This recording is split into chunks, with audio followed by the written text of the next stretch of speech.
the house rapping and then trying to go into a studio with somebody rushing me. And I'm looking around at the equipment they had, and us going to buy our equipment, saying that they had the same equipment that we paying them to be in the studio for, and they rushing us. They got other people trying to get in the studio. The money side, that they was making money and we paying money. And the project that we finished at the time, the money we spent to finish one song in the studio, I mean, I figured if that person was making money from it, I could do it too. So I just switched over. The biggest problem I see is the misconception of how the music business works.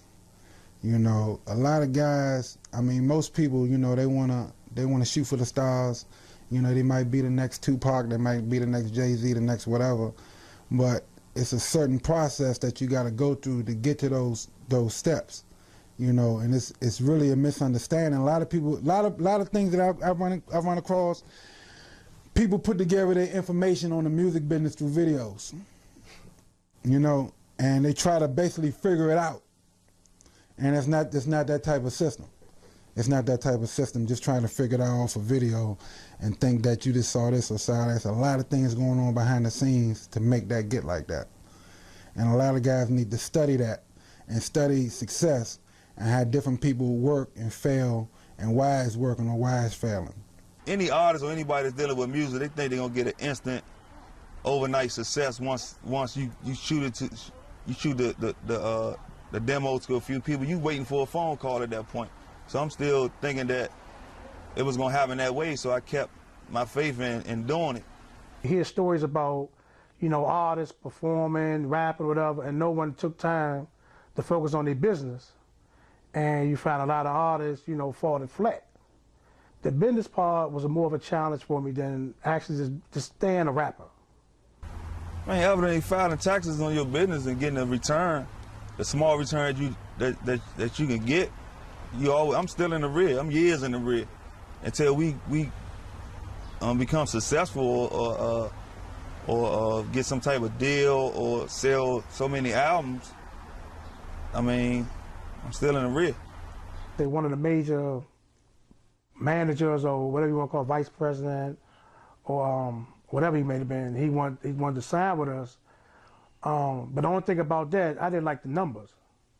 You know, as far as him telling us that, okay, yeah, music will be selling online, it was good. It was definitely good. But the numbers he was talking about just wasn't good. You know, he was talking about, well, we'll get 29%. Now, 29%, first of all, how are we going to get 29% of the project that we done? You know, I'm damn sure they don't get no 29% because of the fact that I paid for the whole project to get, you know what I'm saying, to get completed. So now you got 7 artists on a label. Now you break that down. No, you can't pay us that much money for a project that we put all our money into and pay for ourselves. But as you learn about the business, you realize that it's not all as crapped up to be, you know. But we just want to get our music out to the world. People in the Northeast and around here, they understand our music down in New York, you know. But we want people down in the South to be like, wow. People on the West Coast to be like, wow. You know, we want people to spread out there and hear our music. That's important to us. A lot of people might want to get a deal like Cash Money. That's not happening no more.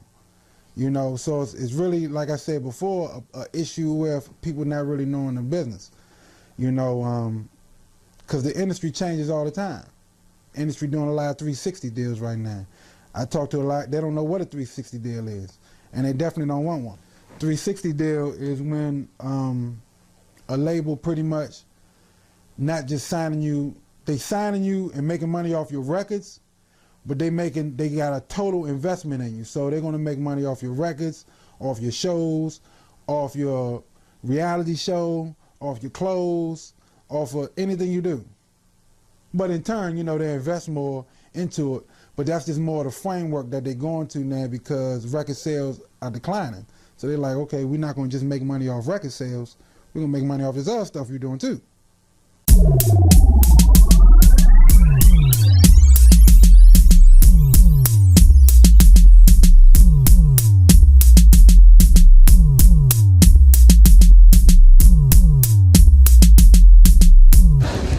hustle or something like this. Just get it. Hey, yo, you're goddamn right. I'm finna blow some haze. Once I exhale, I got flow for days. Ain't no beat rocking, so of course I'm bugging. The kid got flow like you left your faucet running.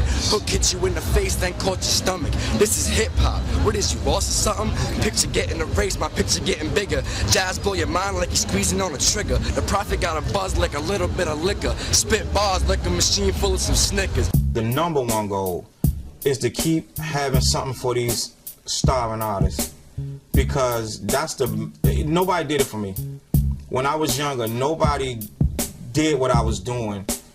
Like, you got some guys who really take advantage of what's going on. They see that I'm giving them free shows. People building names, reps at my shows. I'm making connections. Some of the networking, people would have never met. And they've lived here 20-something years. They would have never even met each other if it wasn't for my non-stop shows. So I want to keep that going. I want to make sure the underground artists have a place to perform that new song, that fresh song, fresh off the mixtape, fresh off the studio. You know, they got a spot to do that. The downsides of this, man, I don't think people understand what this is about, like the promoting aspect. A guy will come in, he comes in 35 minutes later than you asked him to, and he wants to get right on. He doesn't want to pay. He doesn't want to hear, can you wait a minute? He doesn't care that it's 10 acts after him, 10 acts that came there before him. He just want to rap. His mic's got feedback. He want to yell at the sound man. His set gets cut to the time you told him. He don't like it.